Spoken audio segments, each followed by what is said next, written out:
You'll know when you have a wild woman. She'll practice her craft without boundaries. She is truly autonomous. Her loyalty is only to the family she serves, a midwife who will not allow herself to be held back by a system she didn't create. This podcast is for the birth keepers who want to grow and change. We are open to learning through self-reflection and supportive community.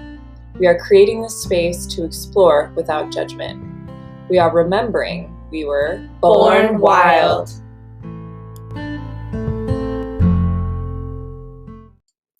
Hello, everyone. Welcome back to the Born Wild podcast. I'm one of your hosts, Sophia, and I want to introduce Leah and Clay to you today. They're going to be sharing their birth story together.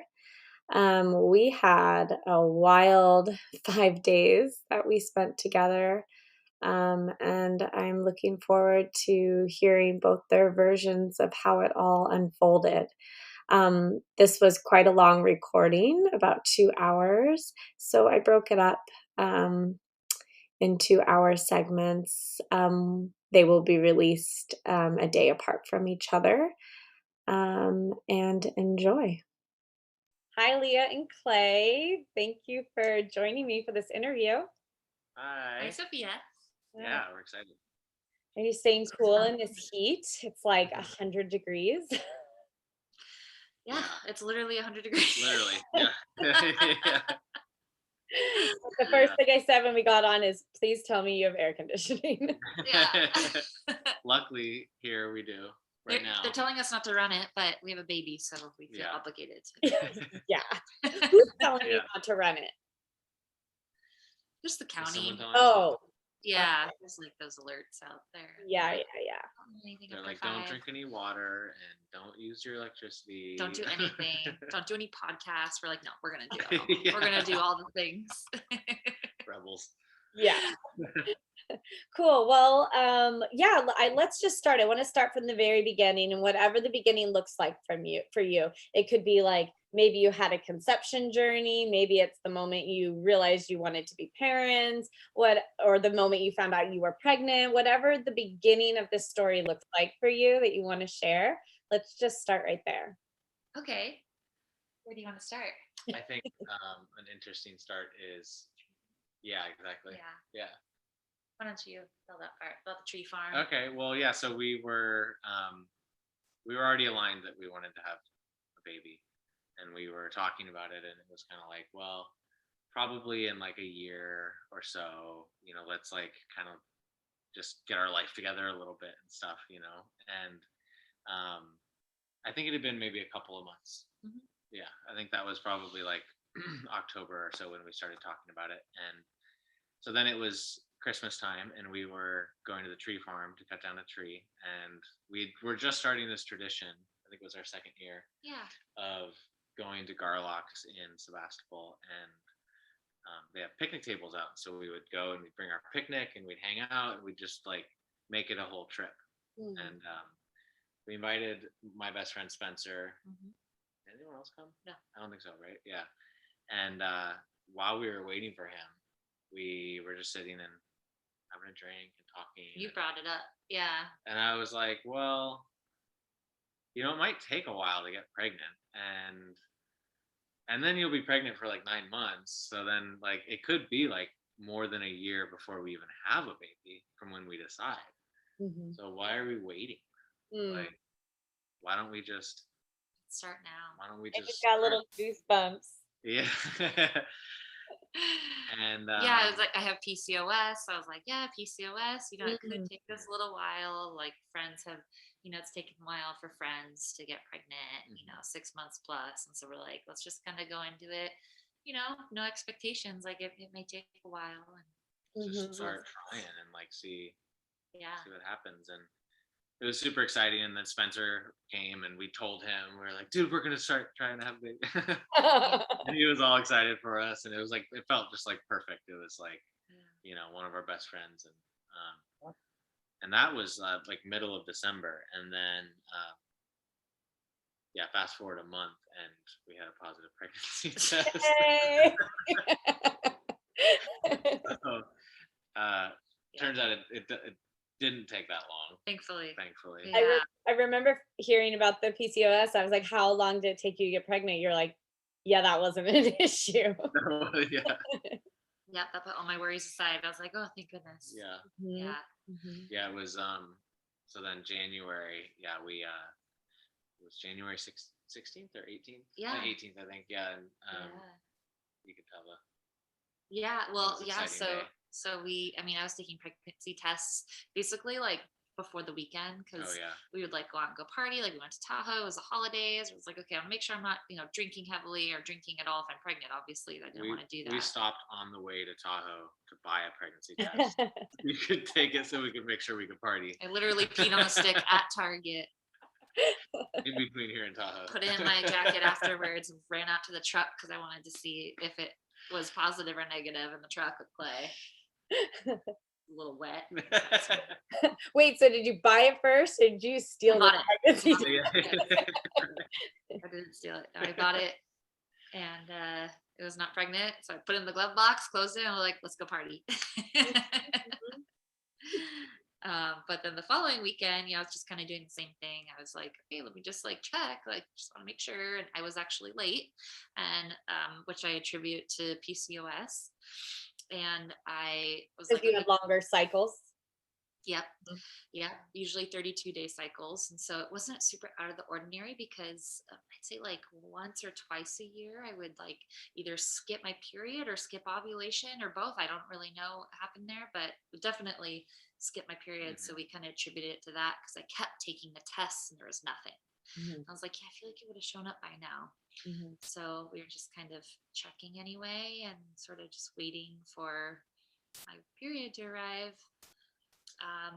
And yeah, that following weekend, I just did the thing as I normally do on like a Saturday morning and peed on a stick, and we just kind of like sat in bed, and I was like, whoa, it looks like there's a line on there, but it was the faintest line. And so we're like Googling, we're like, no, it can't be, Took 3 tests. Took 3 tests. Yeah, total. All positive. They're all the same faint line. And then we're like, okay, I guess we're doing it. It's happening. It was so fun. That's great. Yeah. Yeah. That's great. So what was your first trimester like? Did you like feel well? Did you feel unwell? When did you tell people that you were pregnant, and what was your care like? Yeah. Well, first trimester was crazy because I was super sick. I was very nauseous. I only threw up a couple times, but I was very nauseous. And we decided that we would probably do either hospital birth, or I think our first decision was, our first decision would be a birth center. And then we decided backup would be hospital birth. And we were living in Bodega. So we were first like, okay, well, either way, I think it's time to move because this is far out here. It's a little isolating. We've been there a while. And we didn't want to raise Mela there. We wanted to get a little bit closer to the city and family. So we decided, okay, well, if we're going to do, birth center, hospital birth, like let's move to the city. It'll be close to the hospital. And so well, we were selecting, we had pretty good insurance with Kaiser. So we were like, all right, well, we'll start there. We'll start our primary care there. And then we'll explore all the options. And we found that birth centers were very expensive, and it really didn't seem that much different to us than the hospital. We didn't vibe with them either. We did a couple of interviews, and it was just kind of like, I don't know, just didn't quite. There was nothing wrong with them at all. I mean, they're great places, but it just didn't work for us. It just didn't fit. Didn't feel like a fit anyway. Yeah. And then I'm trying to think when we decided to start exploring home birth.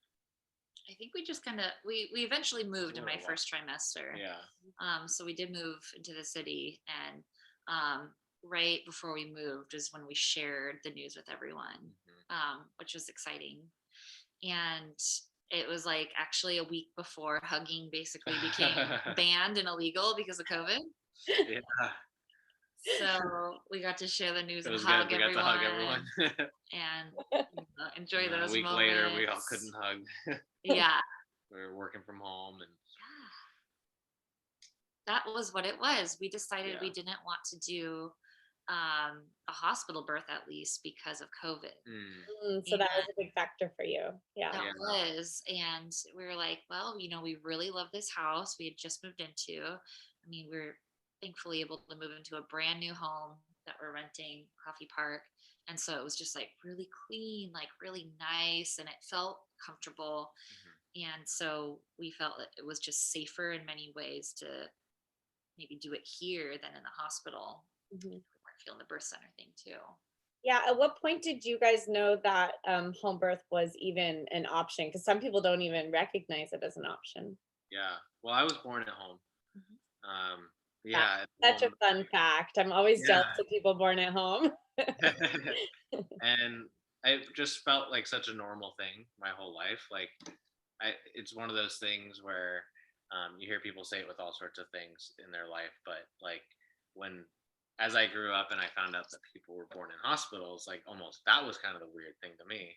Mhm. It just felt very normal, and um, so then Leah knew that, and so it was kind of like always something that was in our minds. It wasn't necessarily something we were talking about for ourselves, Mhm. but it wasn't foreign.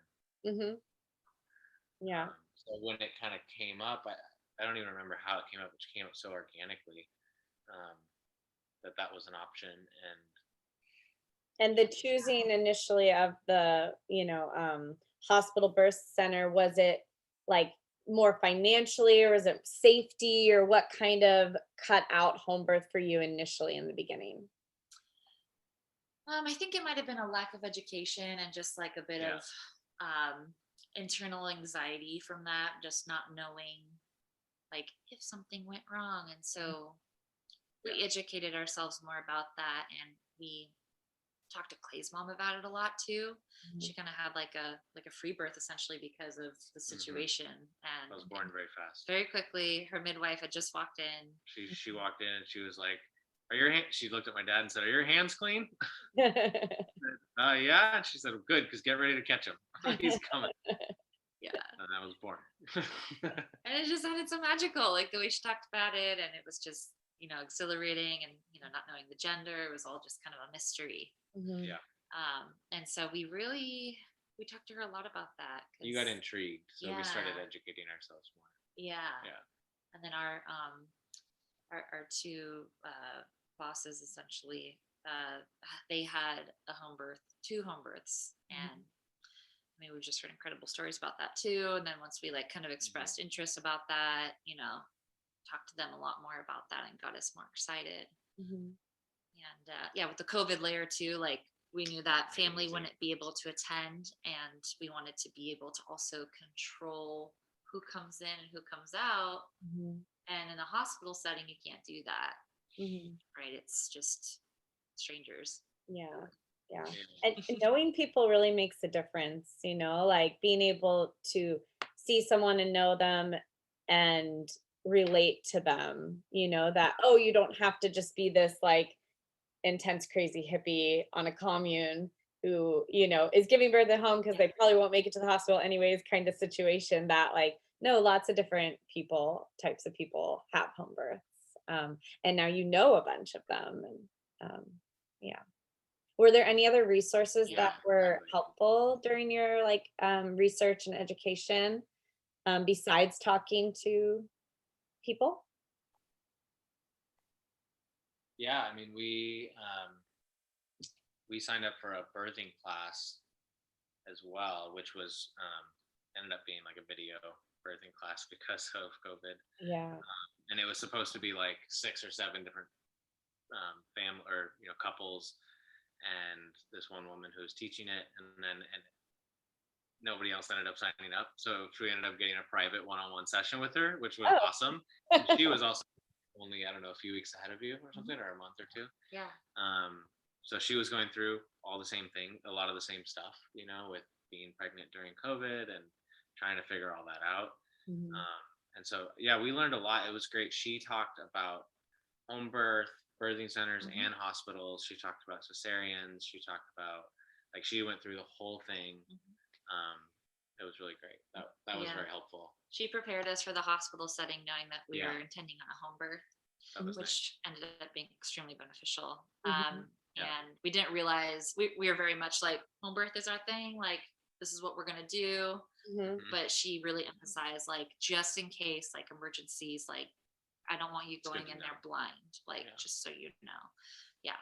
Yeah, because fear can stem from like the unknown of something. Like I have no idea what to expect, and the stories that you can run with, but like to have a little baseline can be helpful. Yeah. And Yeah. then also, we hired a doula, and um,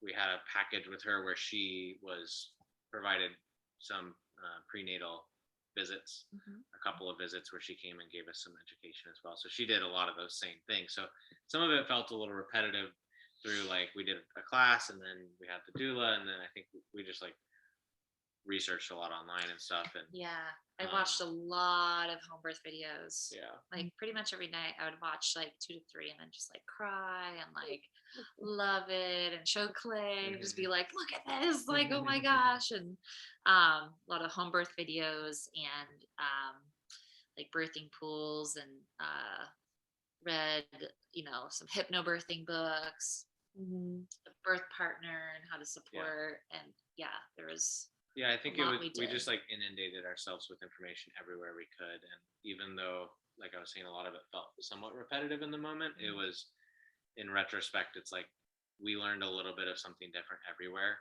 and even if it was just someone's different perspective on the same subject, like, it all became so useful. Mhm. Yeah, the way somebody can phrase things can just resonate more with you than the way someone else did.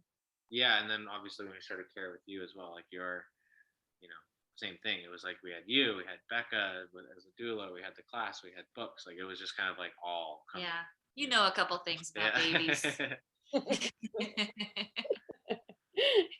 Yeah. So second trimester, like what point did you talked a lot about just now, like, nope, home birth is the way we're gonna go. Like, how far along were you when you were like, okay, let's find a midwife, let's like solidify this and start going down this path? And did you continue care with Kaiser? Did you kind of just stop?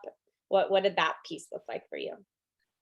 So I was 5 months along and we decided that we were going to start the search into looking for a midwife.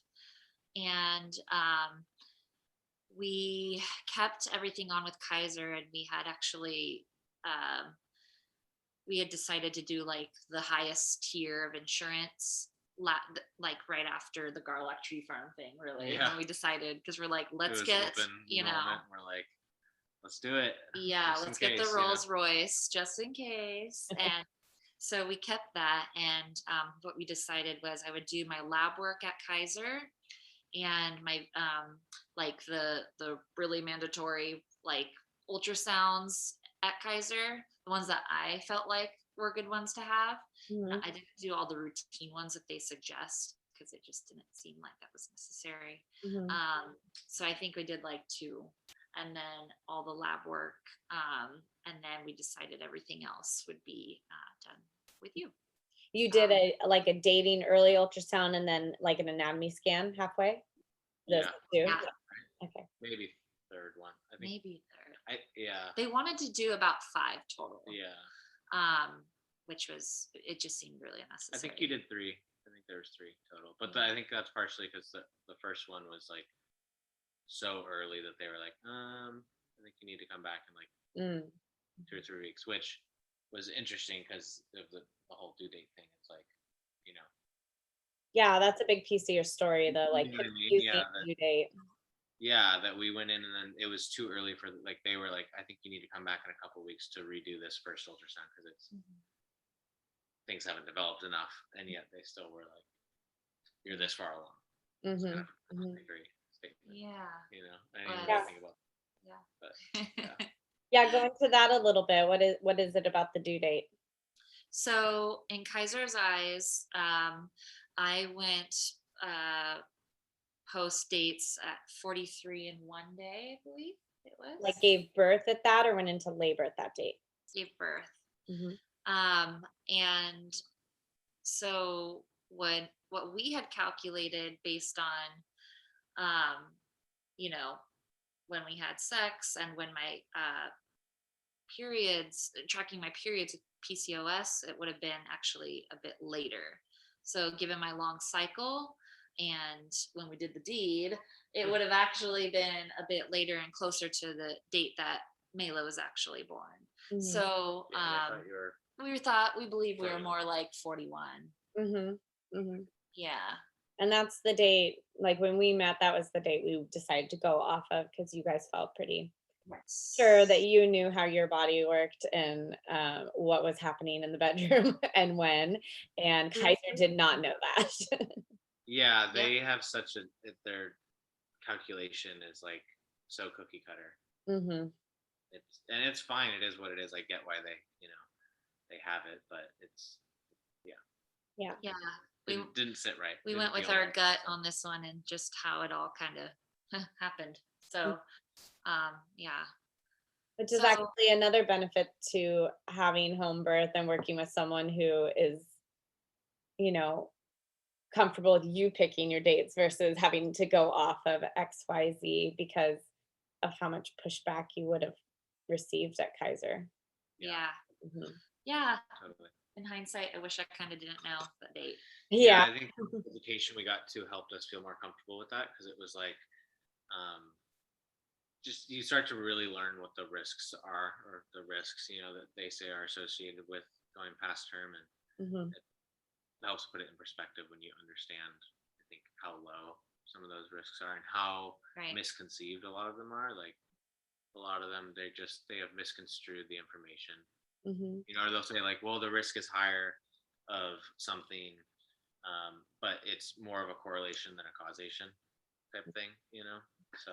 Or like some of the statistics they throw around, they'll talk about a 50% increase when really it's like from 0.02 to 0.04, which is a 50% increase, but still less than 1%. And if you don't go into that detail, 50% sounds like a lot, so no wonder a lot of families are like, oh my God, get this baby out, so it can be really scary if you're not getting all the details, to make decisions around. And when you're in a vulnerable position as well. Yeah. So, okay, anything else about the second trimester that's worth digging into? Your nausea went away like day 1 of week 13. So magical. That was awesome. You were like waiting for it too. You're like, everyone says it's gonna it's really common, and then I think you're counting the days. Yeah, that was great. I felt $1 million. Yeah. Second trimester was fantastic. It was no complaints there. It was a good one. And then everyone's like, ha, you're getting tricked. That's what they all say. Comes the third trimester. Yeah. So how was the third for you? Well, I mean, it was uncomfortable. I didn't have anything that was like extremely terrible, just uncomfortable. I think a lot of it was mentally challenging as well because of COVID. My God, that sucked. Yeah. And also tying into the fires. So I think there was like 8 weeks of fires, and like in those 8 weeks, there was maybe 2 weeks in between, kind of broken up where there wasn't smoke. So that was pretty rough.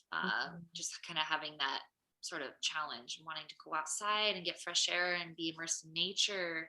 And you like literally had to wear a mask the second you walked outside because the smoke was so thick. And I remember the whole like thing about which mask are you supposed to wear outside, because you can't do one because of COVID and then you should do the other because of the smoke. I'm like, are we supposed to layer these things? What is going on?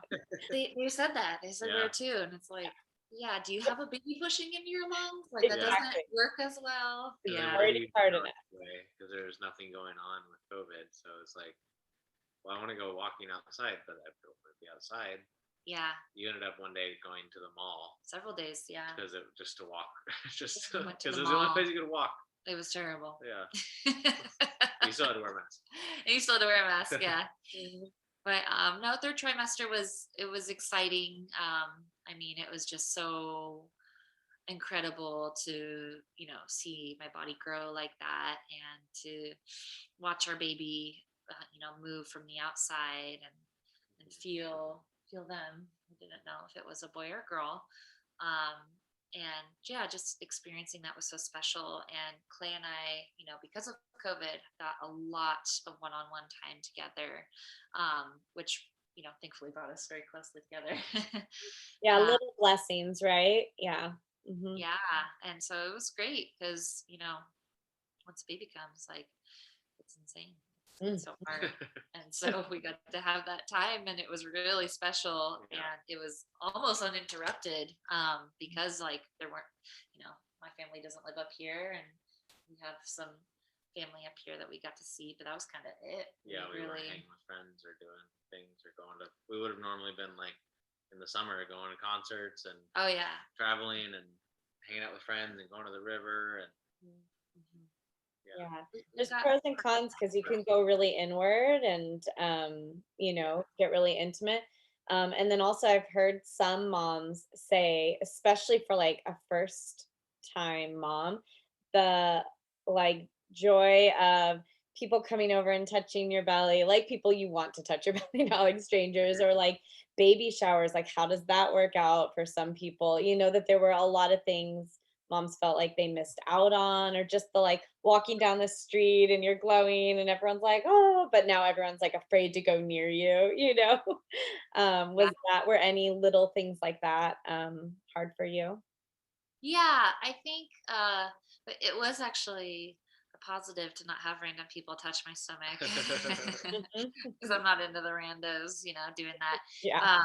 But I was able to have a baby shower. We decided to, like, let's just do it, like, Mhm. just ask everyone to be safe. We kept it all in our backyard, and mostly wore masks, but we were outside, so we felt good about it. And I think I had like, oh, it was like, 10 my people friends or came something. from far and wide to come That was nice. attend. It was really wonderful. Cool.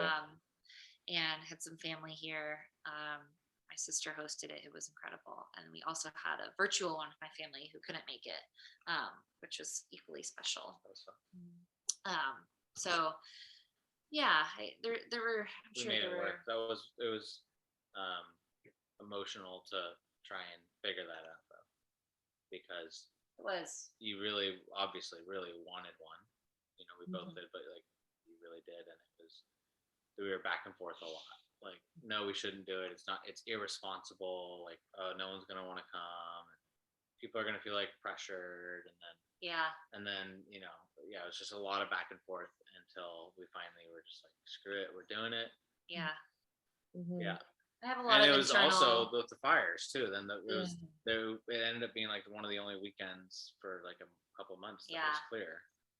Yeah. So it was like worked out. I had a lot of like internal guilt sort of feelings that I harbored with make being worried that people were anxious about COVID, and like I was bringing people together and doing the wrong thing, and and so yeah, there's a lot of those moments. Mhm. Not for me, But people loved it. People had a great time. Yeah, Yeah. it was There's fun. enough like things to wonder and worry about in pregnancy, let alone to add all the extra stuff on top. Yeah. Well, take And it me was. to like, go ahead. I was just gonna say. I mean, the other thing that's important to note is it was tough to not have, like I said, we took that class and it was a video class, so there was no in person. Mhm. So not having those expanded resources and be able to get to know other moms and Yeah, we definitely were that too. bummed about that. Like, Yeah, we wanted to meet some new, first time families, and that was tricky when Mhm. people are like, "Oh, you can just do it on Zoom." And it's like, easier said than done. yeah, Right, so right. Where you get to know each other the whole pregnancy and then you hear the birth stories, you get together with the babies after. Yeah. exactly. Yeah. So Yeah. yeah, ups and downs. Mhm. Well, take me to, in hindsight now, the last few weeks or, the ending point for you, and what were those last moments like of pregnancy and that whole piece? Yeah. So I had taken um, what I thought would be, like a month, maybe tops, maybe a little bit more off from work. maternity leave, and had all these wonderful grand plans of what I would do, but that was inundated with fires and evacuations and smoke, so that didn't really happen. So we just kind of hung out at home and had my dad come up and help walk me around at the malls. Hopefully get things moving, and just spent a lot of one-on-one time with Clay and my dad. I was working from home, so I was there. Yeah. And it was great. I think once after the baby shower and after I was on maternity leave, I started getting a lot of contact from family and friends about, is the baby here yet? Is the baby here yet? Is the baby here yet? Nearing up to Kaiser's due date of September 24th, and then my own internal due date, which we were wanting to go by, which is like October 6th. Or something. Yeah. It's hard because even though you have your idea in mind, it's still in the back of your head that they've given you this time frame. I had already decided Mm-hmm. that it would be, yeah, exactly. And so getting that was hard, as I'm sure it is with every, mom to be when your due date is nearing, because it's just an estimate. Mm-hmm. So that kind of pressure was an interesting thing I didn't really expect. Yeah. Was it an internal pressure? Was it friends and family? Was Kaiser like calling your phone, wanting to schedule your induction? Like, where did the pressure come from? Yeah, it was not internal for me. It was just coming from friends, family, and Kaiser. Yeah. Mm-hmm. Mm-hmm. Yeah. And you kind of provided the opposite for us, which was really helpful and helped so that I didn't have those internal feelings that I harbored. It was very much like, it's just a date, and that really helped. We were told also like the advice of a due month, I think they said, right? Mm-hmm. A due month, not a due date. Yeah. Because it could be anywhere in this spectrum of dates, and like it's just, this is the average, right? It could be early, it could be late, like quote unquote, right? But that's Yeah. Anyway. Yeah. So I mean, it was pretty relaxing though, after I was off from work, because there really wasn't a ton of stuff to do. So it was very calm, and yeah, we were just trying to wait without waiting. We were trying to be patient. Yeah, trying to figure out what you could do to stay active and be comfortable. At one point, you had sent us, your lovely list of potential things that could help kickstart. So I think we went through that 2 times and tried everything 2 times. I made the cookies, ate the dates, ate so many dates. Lots of dates. So many dates. Mm-hmm. Yeah, we're done on the dates. Good. Got some old ones from last year in the cupboard. We're not touching them. Claire, was it you who was doing the peanut butter chocolate thing? Yeah. Oh my gosh. Okay, I might not be done with dates. That sounds delicious. Yeah. It was so good. The Trader Joe's grocery team is like, what happened? These things were selling like hotcakes. They just stopped buying. What happened? Right. It's like every week. Leah gave birth. Exactly. Okay, so yeah, tell me about anything else, if there were any more important details before you get into the like going into labor story. I don't think so. So how did labor unfold? So we went on a walk, and I had a glass of white wine. And I think right after I finished the glass of white wine, I had my first real surge. I had been having Braxton Hicks for, I think, about 6 weeks at that point. And so, yeah. And sometimes they would be slightly painful, really uncomfortable, but maybe not quite painful. And so I had a real surge here, and then I told Clay, like, yay, it's happening. And so I texted you and Becca, and I think from what I recall, it was probably like 10 minutes after that, and then all of a sudden, hot and heavy, like every 6 to 7 minutes, 60 to 90 seconds long. and they were coming on very strong. Yeah, it was pretty hot and I think heavy. it was like 8 o'clock at night or something too, right? And so I Yeah, think Sophia and Becca were like, get some rest. Like, yeah. go, it's nighttime. Like, get yourself comfortable. Get some rest. This could be a long Eat some night. dinner. Yeah, eat some dinner. Yeah. I think we ate dinner, Yeah. and they just kept coming. And I believe Becca showed up first, like probably around midnight, because they're coming on so strong. She wanted to listen. Yeah. I think you did too. But Becca wanted to listen to see if she could be there for support. And so once she heard me breathing through them and moaning through them, she was like, okay, these are pretty intense. Like, Yeah, I think I'm gonna pack my bags and come over. And I believe you two connected as well on that night. Yeah, she was like, I'll call Sophia. And I'll let her know. But like, yeah, she won't need to come yet. But Yeah, yeah, it was exciting. it was exciting. Yeah. Like, finally.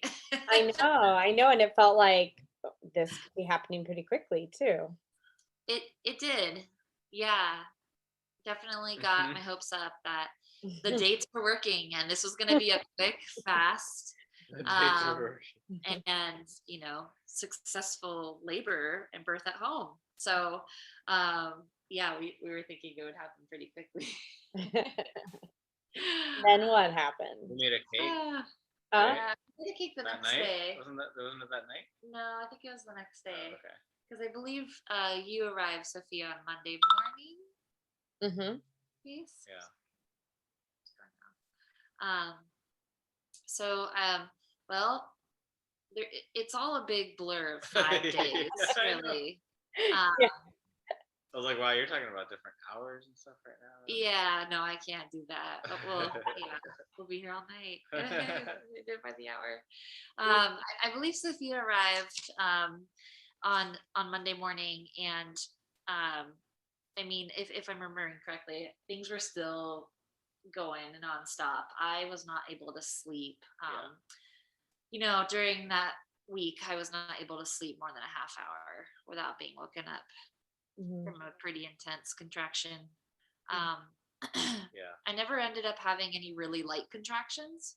They were all pretty intense. And a lot of them were 90 seconds.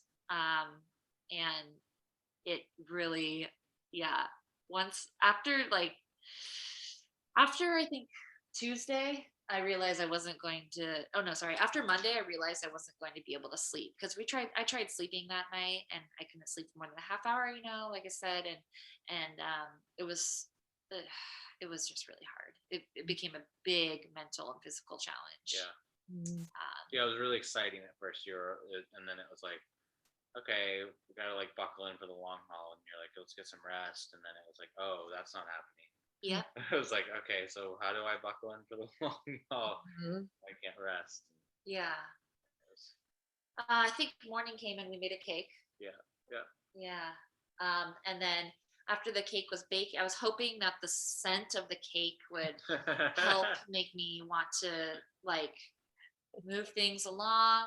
Maybe by the time I could smell it, I'd be in the pool and baby might be almost here. So I was really trying to envision that. And that didn't happen. In fact, I think you ended up icing the cake because my contractions just wouldn't let up. They were just going and going. It was the cake that took 8 hours to make. Yeah, and then I think at one point we were like, we have to finish this cake. Maybe the baby's waiting for the cake to be done. Yeah. Yeah. You finished the cake. I remember walking out and seeing it and just being like, all right, this means it's time, right? That is a birthday cake. We insisted on not eating the cake though, because the baby had to be there. Yeah, so we just resisted the urge. Just stared at the cake. Yeah. I think there was a picture at one point. Didn't it start to kind of slope and slide a little, lose its shape a bit? Oh, it totally did. Yeah. Yeah, you want me to keep going into? Yeah, whatever you remember and however you remember it. Yeah. Well, I think Tuesday, I mean, Monday night provided no relief again. It was another marathon of contractions. And I don't think anything went past 30 minutes. And at most, I think they were they would range from 5 to like 10 or 12 minutes apart. Mhm. So it was pretty nonstop. Um, and when it would be like a half hour apart, that was very infrequent. Mhm. That wasn't always the case. No, I mean they got as close as like several times they get as close as 2 or 3 minutes apart. So it was like seemingly like labor was really progressing. Yeah. And I mean we were trying all sorts of different positions and all we also decided not to do any cervical checks. In which we didn't do that my entire pregnancy. Mhm. And so I didn't want to do cervical checks, and we had talked about this pretty frequently, and we were all on the same page with how that would I felt like that would kind of become a mental game for me. Like, okay, I don't want to feel like I've got, this much further to go and feel like I just did so much, and I didn't want that to affect my kind of like stamina in a way. Mhm. Mhm. And so we didn't do any cervical checks. But then on Wednesday, again, this was like nonstop contractions since, Sunday night. I decided to get cervical check done by you. Mhm. Yeah, And you were like, I'm just kind of curious. I was like, I don't blame you. what's going on? What is going on? Because at that point, I had gone through what I thought was transition. Mhm. Right. And then, looking back on it now, it was actually more like Thursday night I went through. Oh no, it was Wednesday night. I did go through transition because you had checked me, I think, a few times. And on Wednesday night, no, it was probably only twice. Wednesday night I went through transition, and then Thursday I was fully dilated. Mhm. That's what it turned into. Because So the first time I checked you, if I remember right, you were 7 centimeters. Was that right? Sounds right. yeah, Because I think so. Because I think I remember when I told you, you were like, I can handle that. Like because I Yeah, think we were trying to decide like, depending on what she says, can like really change what we're doing with this if you're experience. like 3, it's like Yeah, God. yeah. yeah, And you were like, 7's good. I can do 7. yeah, and I probably wouldn't have thought that like if I had been in like one day of labor and I was only at 3, I probably would have been like, okay, yeah. Yeah. But yeah, after that many days, if I were still at a 3, I would, yeah. There was a lot of days. Mhm. A lot of days. A lot of minutes of tractions, and on Wednesday, that was when I discovered that using peppermint as a form of pain relief was a big win. So you guys were all my peppermint friends holding this vial of peppermint. It was a film canister. Yeah. And we put a little like tissue soaked thing of peppermint oil in it. That was so the we best. Could pop it open and you could sniff it I during would a breathe. contraction. It was like if you could have crawled into the canister, you would have. You like I'm surprised the tissue didn't like float up into your nose. You were just like so into that canister. You loved it. I loved it. I Mhm. wanted to live in that thing. We would, It was amazing. We'd like forget sometimes, and it would be like peppermint. We're like, what's she saying? Where is it? Where is it? Yeah. Oh, I remember when you guys couldn't find the peppermint. I remember that. I was like, because we're all come like, on, taking turns doing it. You're like, I'd fire you all, but I really need you. I need you. Yeah, that was incredible. Seeing you guys look and scramble to find the peppermint when the contraction would come on. I'll never forget that. That was true love right there. So yeah, I used the peppermint. That was a really great form of pain relief there. Yeah, and also just like Which who would have thought, right? Like when you're talking about, oh, what can help with the intensity of my surges, and someone says like smelling peppermint oil, like you wouldn't think like, wait a minute. But it really is just a mind game and like distracting yourself and um Yeah, yeah. And having something to exactly. focus on too, I think is Mhm. probably for you, Oh, like right.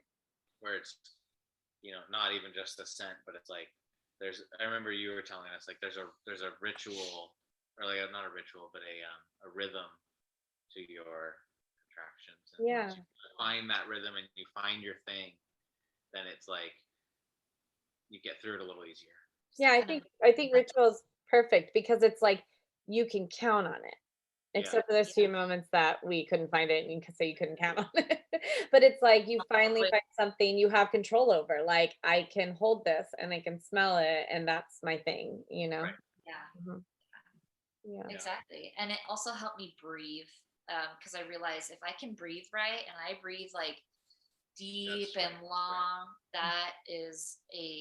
it wasn't giving me as much pain or Mhm. discomfort. It was So help remind you to breathe. It did, yeah. And so I used that as my tool. It was like I just need to breathe with peppermint, and this is going to help me. And then it also makes me feel like my pain's gone. So it was, yeah, it was Mhm. great.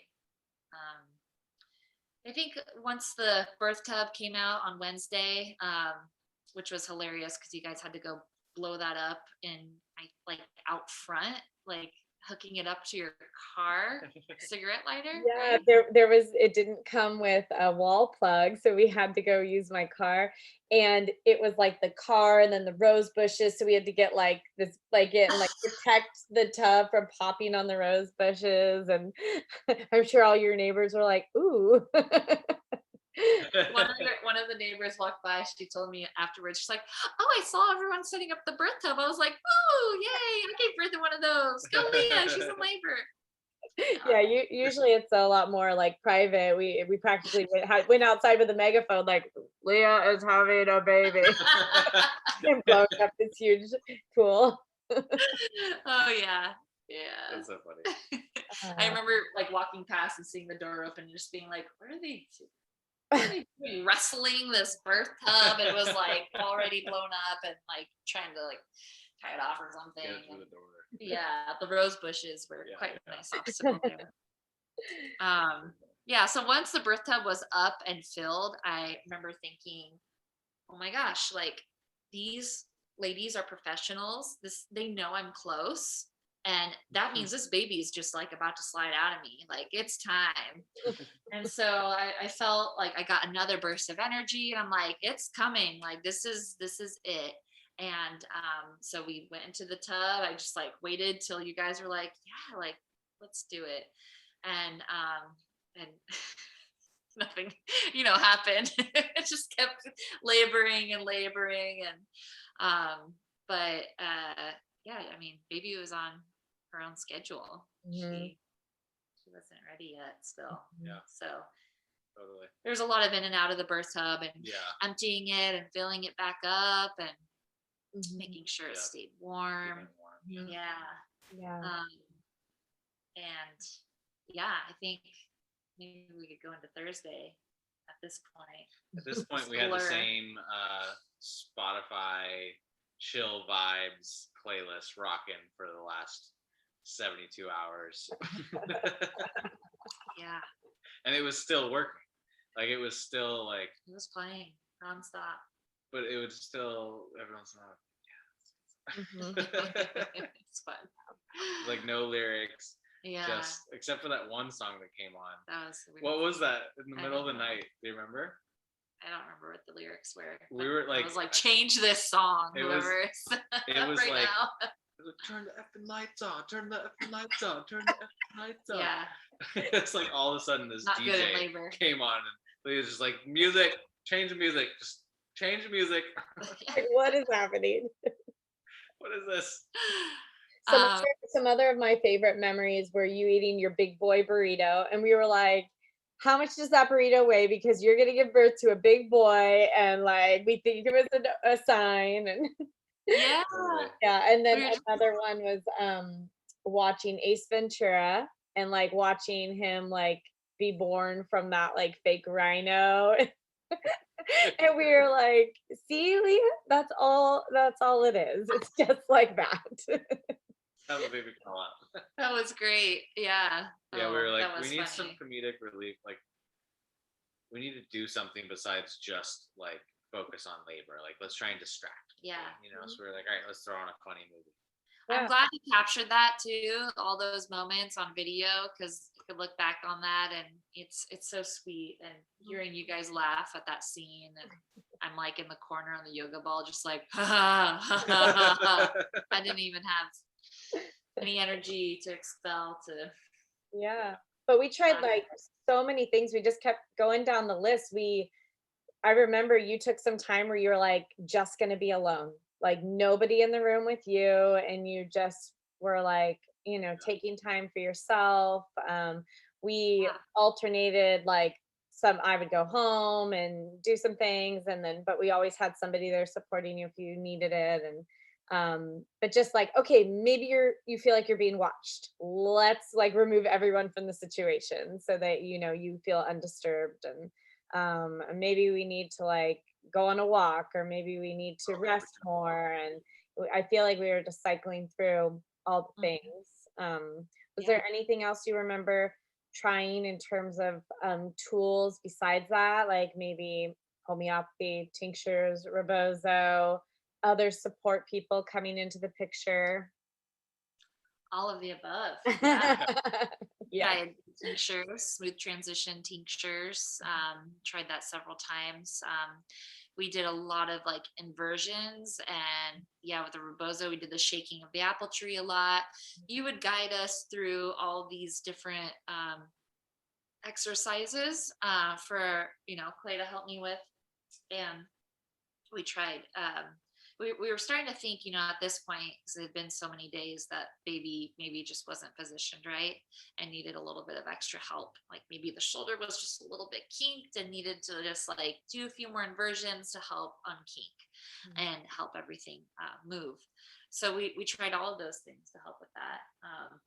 And how we made decisions, I remember, was anytime there was a pause in your labor, we would say, okay, what do you think this pause is and how do you feel about it? Do you want to go rest, like, and take advantage of this pause? Or are you like, screw this pause, let's get this going? Or, so we would find the balance, and you would rest if you like felt like, no, I'm going to take this opportunity. And then you would get up and be like, okay, let's get this going again. And, finding the balance between all of that.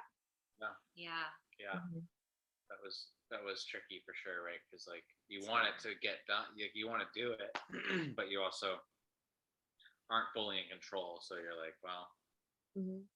But should you we did a do great this job thing? of, yeah, I was gonna say did a great job of like eating and hydrating. Like there was never any point where, I mean, you were exhausted. Exhaustion is common, it's like a normal part of labor, and you had an extra long labor, but you were really like taking care of yourself, and you weren't depleted. Lots So of that, electrolytes, lots yeah, of that piece is really water. important. I Mhm. mean, you were like just sucking down the electrolyte drinks. Thanks to Sophia. Yep. And Yeah. then Becca was an amazing cook, Yeah. making us dinner and Oh, picking yeah. up stuff from restaurants and Yeah. going grocery shopping. I mean, it was a whole week, so it was like we had like Yes. We went to all of our we favorite restocked restaurants and brought to yeah. us, actually. Yeah. I remember at one point you said something along the lines of like apologizing. I'm sure there was a piece where you're like, "Oh, you guys are still here," and I was like, "You know how many bedtimes I've missed? I feel like I'm on vacation. I'm getting fed. We're watching movies, listening to music. Like I'm totally happy Yeah. to hang with you guys." I did feel a lot of guilt for that, and I tried not to let that affect me too much, because I didn't want that to create some kind of like new pressure. Like I needed to, like performance. Yeah, like I needed to have that happen so you guys could get back to your normal lives. And I do remember thinking like, God, I hope that there's no baby that's born while I'm still in labor, because I was worried that you guys would get called away, do a successful home birth, and then come back and I'm like still in labor. So I just remember thinking like, please, please, please, please, please. no babies be born right now. And they weren't. So that was great. That definitely made me feel better. Alarm for one, right? She may have. I think so. Yeah. But yeah, I think of some other good memories. I know Clay played guitar a lot, which was really wonderful, very relaxing. Love that you did that. Mhm. Yeah. What were the words that Becca taped to the wall? Do you remember that? Yeah. And over the days, they slowly started to fall off the wall. And we were like, I maybe think we it said, were, "You got this." you got this. You got this. And then we were like, so does that mean you don't got this? Or like when the last one falls, the baby will come? Like, what is this? Should we Yeah. tape back up or let it happen? It'd be all quiet, like 2:30 a.m. I'm And just one like of them would awake. fall. And I was like, got this. Yeah. We just kept trying to find the humor in it all. And yeah. And for like people picturing this, the way we are right now is how a lot of that birth went, just like laughing with each other. And because some might get this vision of like you fully suffering, like that working hard doesn't have to equal suffering. I mean, was there a point where those kind of collided for you, or I'm sure you had moments of feeling like that, and like what helped you come out of it, and how did the overall experience feel to you? Did it feel like torturous and suffering, or what was the feeling? No, it did not. And I'm glad you brought that up, because I feel like that this story may make some women and partners and men feel like home birth isn't right because this same thing could happen and that they would suffer and be in pain. And it wasn't like that. It was some of the best and most memorable days of my life. And it was filled with a lot of love, laughter, music, dancing, and so much excitement, and a lot of discomfort. And I think what helped is I practiced a lot of hypnobirthing, and although I didn't apply any exact techniques, I used that knowledge and tried to apply it to just my way of thinking and breathing, and also tried to remember that if I could frame this in a way of more discomfort and not pain, this will help me get through it. And so I just tried training myself with that a lot. I think that helps with that 5-day labor journey. It wasn't, I wasn't suffering at all. And I feel confident that if I were, I would have just called it. And yeah, I think that was important to note too. Like, you were fully in control of the situation the whole time, and that it was a very open dialogue. Yeah. Like you said, Sophia, most of the time we were all just talking and trying to fit, like you were asking questions, but not like interrogating, but just like, like, what do you feel like, how does that like feel, and what are you thinking, and okay, do you want me, just checking in, and do you want me to do another check? Do you want me to do this? Do you want to try something else? Do you want to go for a walk? What do you want to do? What do you feel like would help? You guys assured me that there was no wrong answer. Right. That was helpful mentally. Right? Needed that. Yeah. How were the last few moments that you remember of like your transition from potentially having this home birth? Like what was the last piece that you remember? Because there was some excitement around pushing when you were complete, and I'm sure that brought some renewed energy and hope. And we will leave you with that little cliffhanger, and stay tuned for the next podcast episode to hear how the story ends. Bye.